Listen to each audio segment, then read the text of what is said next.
Bonjour à tous. Aujourd'hui, nous allons voir comment lancer un side project, ou autrement dit, un projet ou une activité parallèle à son activité principale.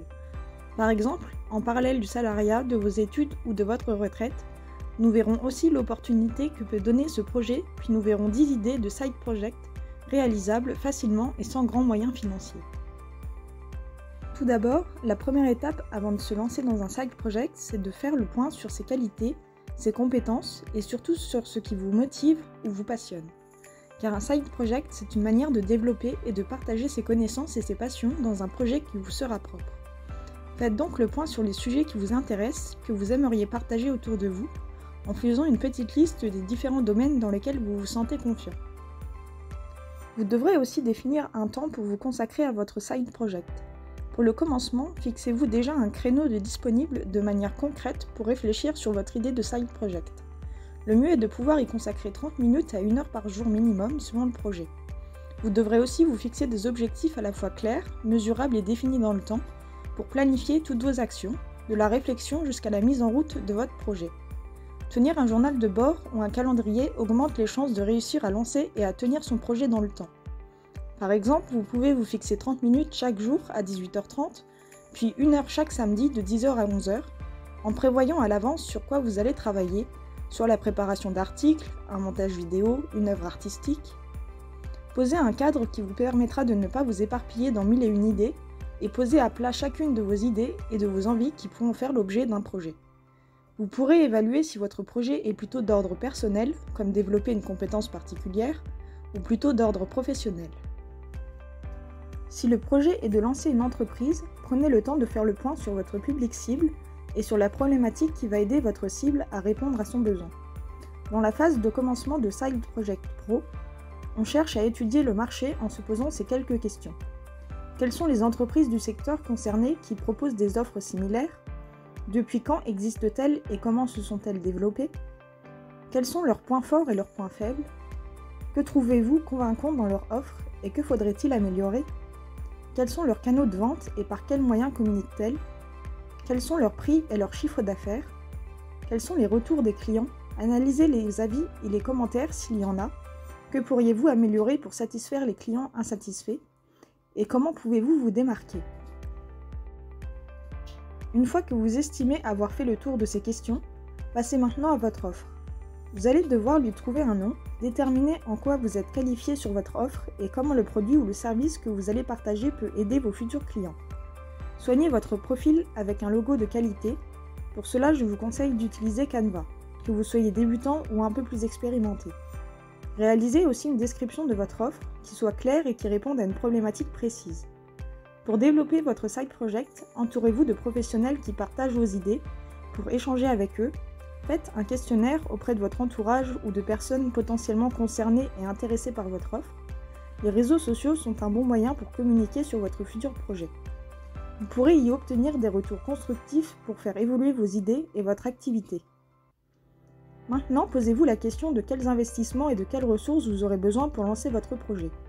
Cela vous permettra de savoir si votre projet est réellement faisable avec ce que vous possédez ou si vous avez besoin de faire certains investissements pour vous lancer. Au début, n'essayez pas d'être parfait, car à vouloir tout rendre parfait dès le début, vous risquez de ne jamais vous lancer. Surtout qu'au début, vous aurez forcément des axes d'amélioration à poursuivre. Estimez donc les investissements et les ressources de base auxquelles vous aurez besoin. Ce peut être une liste de matériel nécessaire, d'acquérir des compétences de base avant de vous lancer à proprement parler, de réfléchir à la charge de travail que cela va représenter. Si cette étape vous montre que le projet n'est pas faisable directement ou que ce n'est pas encore la bonne idée, revenez à la première étape. Lancer un ou des side projects est une opportunité qui permet de développer beaucoup de compétences, comme savoir gérer son temps et ses priorités, savoir mieux communiquer, améliorer sa créativité, ses prises de décision et sa motivation, et être capable de se lancer des objectifs pour soi et de les réaliser à temps imparti. Mais le plus important pour moi, dans un side project, c'est de le voir non pas comme une contrainte à devoir faire en fin de journée, un peu par obligation, mais comme une activité enrichissante qui vous pousse à vous améliorer de jour en jour. Vous le faites pour vous en premier lieu, ne l'oubliez pas. Désormais, nous allons donc voir 10 idées de side project réalisables sans investissement particulier. Créer un blog. Si vous êtes quelqu'un qui aime écrire et que vous avez un domaine qui vous passionne, le blog est une plateforme gratuite ou à très faible coût vous permettant de partager des articles sur vos centres d'intérêt. En partageant régulièrement des posts de qualité, vous serez récompensé. Vous pourrez y partager des liens affiliés avec d'autres sites internet par exemple. Écrire un livre ou un e-book.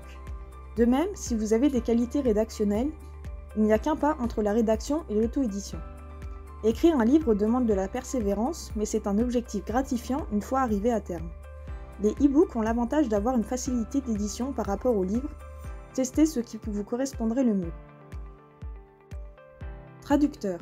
Si vous êtes à l'aise et parlez plusieurs langues, mettez votre aisance à profit en devenant traducteur à vos heures perdues.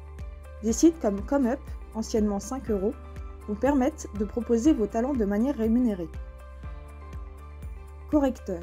Si vous êtes un as de la grammaire et de la conjugaison, mettez-le à profit également sur des plateformes comme ComeUp en proposant de corriger des rapports ou des dossiers de différentes sortes. Graphiste. Si vous avez des compétences dans l'illustration et le digital, pourquoi ne pas développer une activité annexe en tant que graphiste? En proposant des visuels comme des logos, cartes de visite, flyers, des affiches ou encore des illustrations, les possibilités sont nombreuses. Mettez en avant un portfolio assez fourni avec plusieurs de vos créations qui montrent votre style. Celui-ci est unique et peut plaire à de nombreuses personnes en recherche, notamment des entreprises pour leurs campagnes marketing et communication.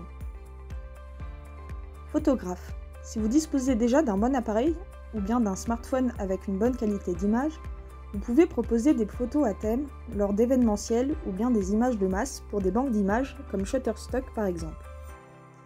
Voix off. Vous avez une aisance à l'oral, vous pouvez la mettre à profit en proposant votre voix pour des publicités, des bandes annonces, voire des documentaires ou des livres audio. Rédacteur de sous-titres. C'est une activité assez recherchée, surtout avec le développement du support vidéo. YouTube est le deuxième moteur de recherche le plus utilisé. Profitez-en pour proposer vos services aux youtubeurs en demande. Aide comptable. Si vous avez des bases en comptabilité, vous pouvez proposer votre aide sur la plateforme ComeUp, 5 €, pour des aides ponctuelles dans la gestion comptable d'entrepreneurs débutants par exemple. Créer une chaîne YouTube. C'est un investissement en termes de temps qui demande une bonne régularité et des vidéos de qualité pour pouvoir y espérer une vraie rentrée d'argent. Mais si votre but est de partager vos centres d'intérêt, je vous recommande vivement de vous lancer. J'espère que cette vidéo sur les side projects vous a plu et que vous vous lancerez peut-être dans l'un d'entre eux. Il existe une tonne de side projects possibles et inimaginables et autant de façons de les réaliser. Jouez sur votre créativité pour vous démarquer et en tirer des revenus complémentaires. Je vous recommande de tout d'abord vous focaliser sur un side project, puis avec le temps, rien ne vous empêchera d'en lancer plusieurs. N'hésitez pas à partager vos idées en commentaire, et si vous aussi, vous avez lancé un side project à côté de votre activité principale. N'hésitez pas à mettre un petit j'aime pour soutenir la chaîne et à vous abonner si vous souhaitez voir du contenu de ce genre plus régulièrement. Je vous en remercie par avance. En attendant, je vous dis à bientôt pour une prochaine vidéo.